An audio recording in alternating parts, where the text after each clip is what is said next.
জুলাইয়ে সহস্রাধিক শহীদের প্রতি শোক ও শ্রদ্ধা জানিয়ে ফ্যাসিবাদ মুক্ত বাংলাদেশের মূল মন্ত্র সবার মধ্যে ছড়িয়ে দেওয়ার আহ্বান জানিয়েছেন রাষ্ট্রপতি মোহাম্মদ শাহাবুদ্দিন। ত্রয়োদশ জাতীয় সংসদের প্রথম অধিবেশনে দেয়া ভাষণে রাষ্ট্রপতি স্বাধীনতার ঘোষক শহীদ প্রেসিডেন্ট জিয়াউর রহমান ও দেশনেত্রী খালেদা জিয়ার প্রতিও শ্রদ্ধা জানান। বিকাল 3:30টায় সংসদের অধিবেশন কক্ষে প্রেসিডেন্ট শাহাবুদ্দিন প্রবেশ করলে সবাই উঠে দাঁড়িয়ে তাকে সম্মান জানান। সে সময় বিরোধী দলীয় জোটের সদস্যরা ফ্যাসিবাদ বিরোধী প্ল্যাকার্ড প্রদর্শন করে প্রতিবাদ জানান। প্রাণ লাগছে, খুব খাচ্ছি, আরাম পাচ্ছি। এরপর রাষ্ট্রপতি ভাষণ দেয়া শুরু করলে বিরোধী দলীয় জোটের সংসদ সদস্যরা হট্টগোল শুরু করেন।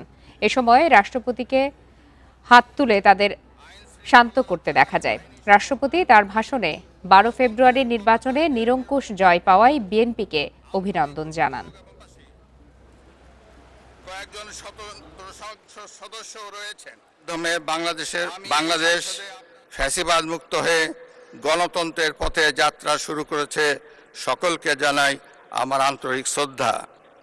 2024 সালের গণ অভ্যুত্থানে সহস্রাধিক মানুষ শহীদ হয়েছেন। নারী, পুরুষ, শিশু সহ আহত ও পঙ্গু হয়েছেন কমপক্ষে 30,000 মানুষ।